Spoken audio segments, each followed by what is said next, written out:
Hey everybody, hi gals, hi Chance, Palm Springs Cindy.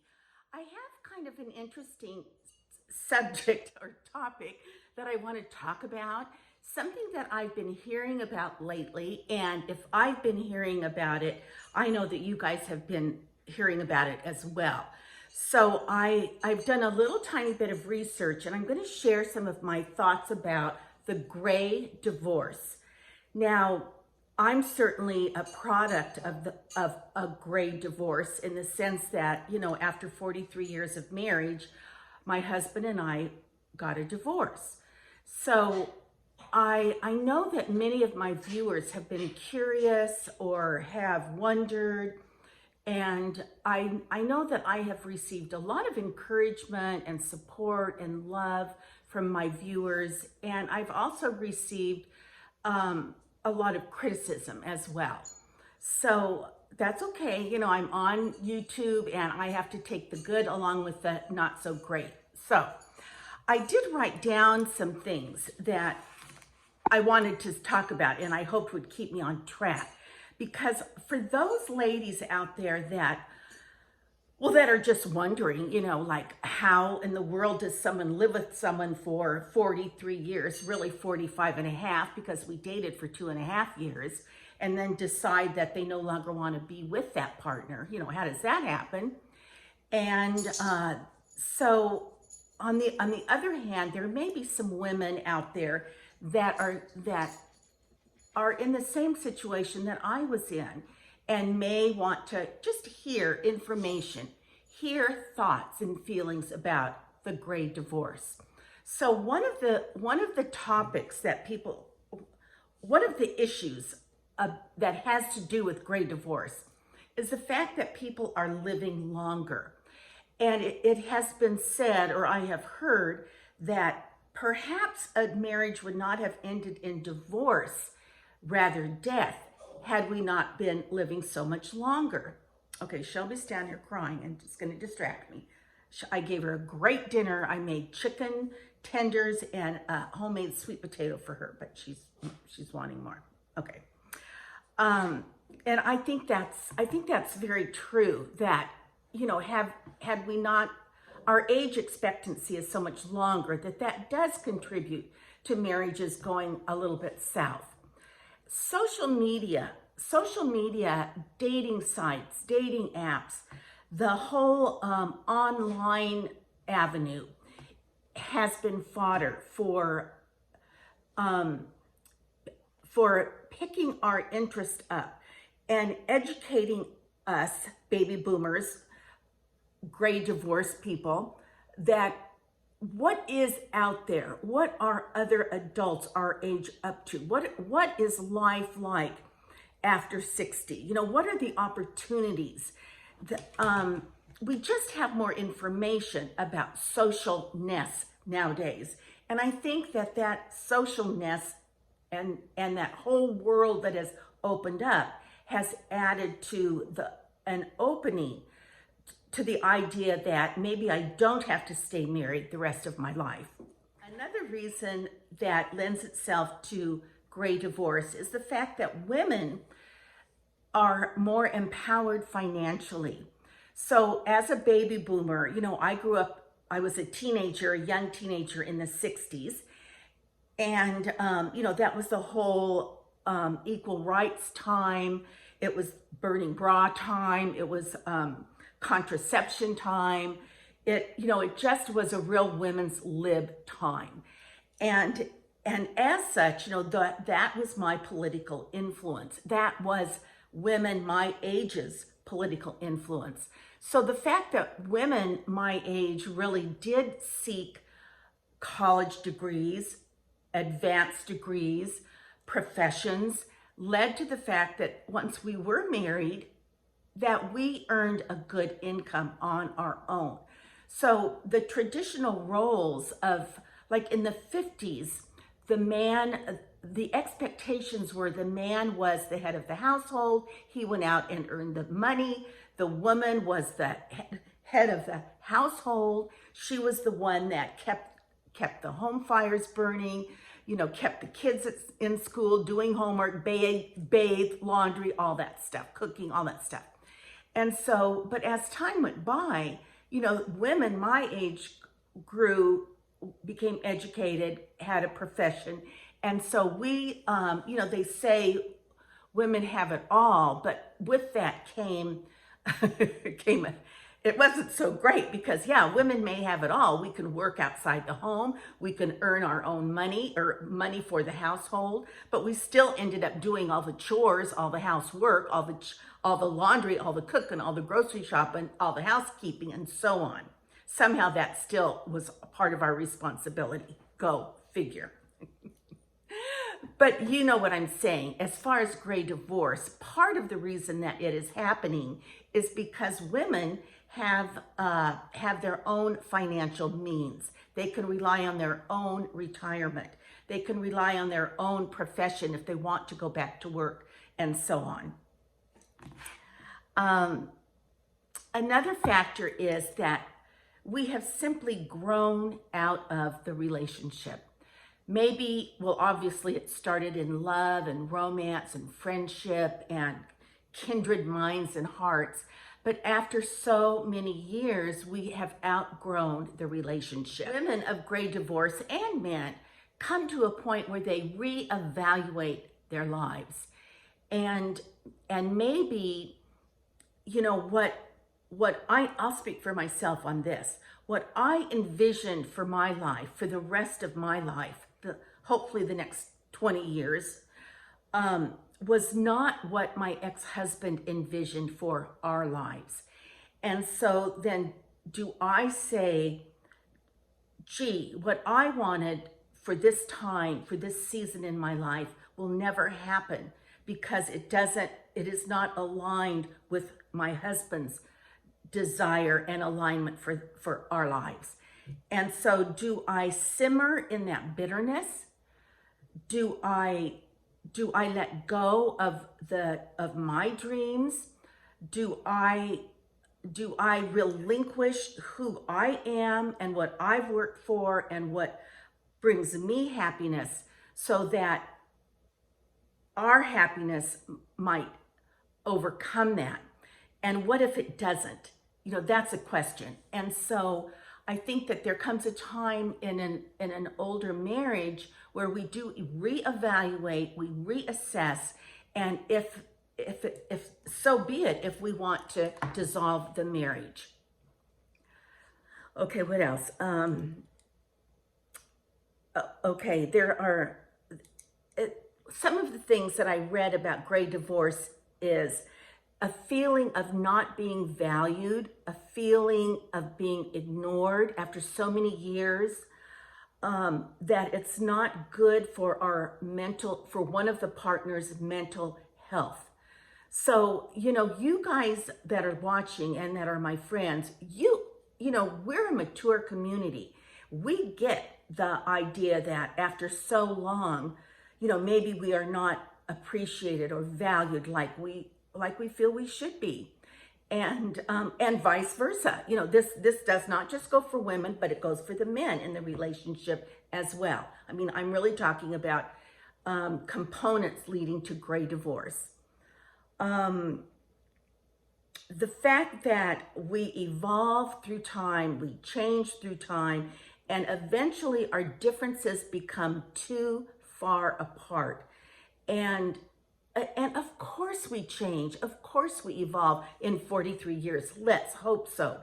And if we have not done so with our spouse, and rather on a different track, so to speak, then that just gets further and further apart, then I understand how that leads to divorce, that a partner becomes disillusioned, that what they want for their life may never happen. And that's sort of another way of saying what I just previously said. And that do they say to themselves, shall I settle?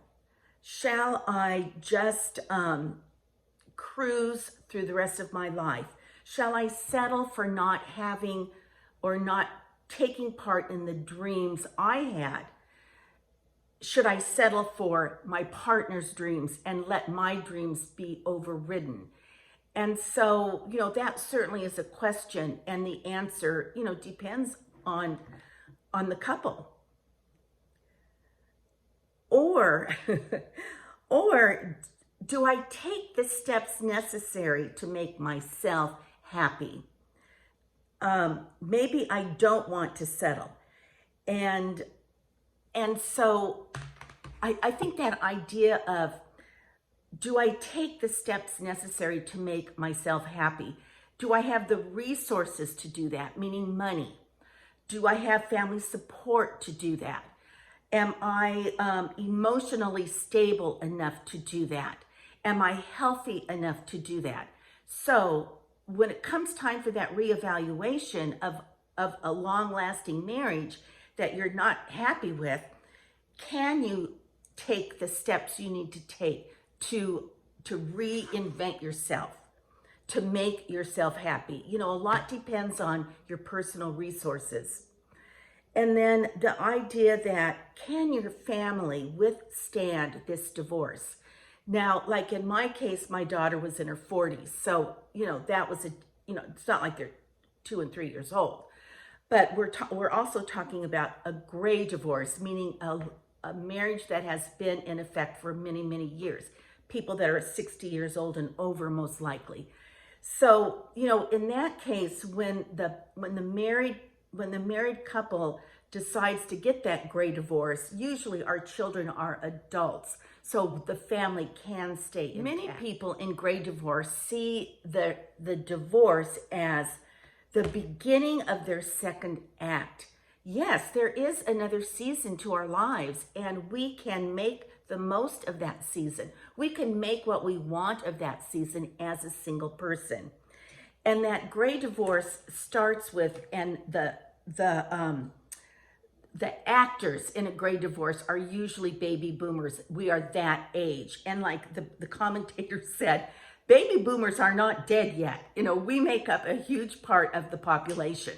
So the idea of gray divorce is up and running. Like, look at Bill and Melinda Gates. There are other couples that age group. That's basically what we're talking about, that decide to go their separate ways. I am one of those people. Now, another thing that someone asked me, it was in a comment, and then a friend of mine, a younger woman, mentioned this to me, and she said, I know this is going to sound crazy, but the question was, now that you are divorced, and since you were married so long, what do you think it takes to stay married? What do you think it takes to stay married past 43 years? And, this is what I would say. I think that, when we're first married, we're just so in love. And then we have our family, and we're just, then we're so bonded together as parents of a child. And we're busy building a career and a higher level of income, a better quality of life. We have those things go. That's our, you work together on building your life together. And then as time goes by, you can grow apart. But I think these are some important factors. I think that it's important for a couple to have something, to always have something that they're doing together. So for example, like maybe they golf together. Maybe they are DIY people together. Maybe they have a little, like a car, they're into classic cars or car stuff together. I think that's important because you always have that sense of, we're starting something new, or you have that sense of camaraderie with other couples that you can talk about your hobbies together. You can talk about that tennis or that golf or barbecue together. Maybe you're into cooking together or whatever. So I think it's really important that couples have some type of connection, a hobby that they share together. Sometimes it could be as natural as being grandparents together. Sometimes it could be as natural as cooking together. Sometimes it could be as natural as like reading a book together, Sunday mornings, reading the paper, discussing it, church activities together. So that's one thing I think it takes to stay married. Okay, another thing is, this is huge. I think that, you know how when you're married and you're with someone a really long time, 43 years, there are things that bother you about that person. Now, over the years, you sort of let those things go. It's like all of a sudden you realize it doesn't bother you so much that they slam the door, or it doesn't bother you so much that they leave the refrigerator door open, or it doesn't bother you so much this A, B, C, D, whatever it is. You realize you've sort of grown to overlook those things. But there are some attitudes, some habits that maybe you just can't get, that just drive you crazy. Well, I think one of the secrets to longevity is that you learn to overlook those and focus on the good. I think that it's easier to focus on things that drive you crazy, and you forget about the goodness in that person. Maybe you forget how hard of a worker they are. Maybe you forget what a great job they do on the lawn. Maybe you forget that they always clean the pool without being asked. Maybe you forget that they always brew coffee in the morning and bring you a cup. Whatever it is, I would say focus on the good things that the person does, the little things that turn you on, that make you smile, that give you a sense of deja vu, that you remember. Those were habits that you remember through the years that impressed you. So I think those are two huge things: a common hobby of some type, and really overlooking the things that drive you crazy and focusing on the good. Okay, that's all I got for you, you guys. And the reason I'm making this video really is because I have been perusing through YouTube, and I've noticed that, that there have been some gray divorces. And then there's been lots of conversation on that topic. So I was listening and I thought, that's a great, that would make great content for a video. So anyway, I do want to ask you guys something too. Would you rather that I post less often and longer videos, or would you rather I post more often and shorter videos? I'm curious. I've had people say to me, do it this way, do it that way, whatever. And so I thought, well, I should ask my viewers. Whatever you decide, or whatever feeling I get from the comments, I will take into consideration, of course. So, okay, you guys, P.S. I love you. Mwah. Until our next conversation. Bye.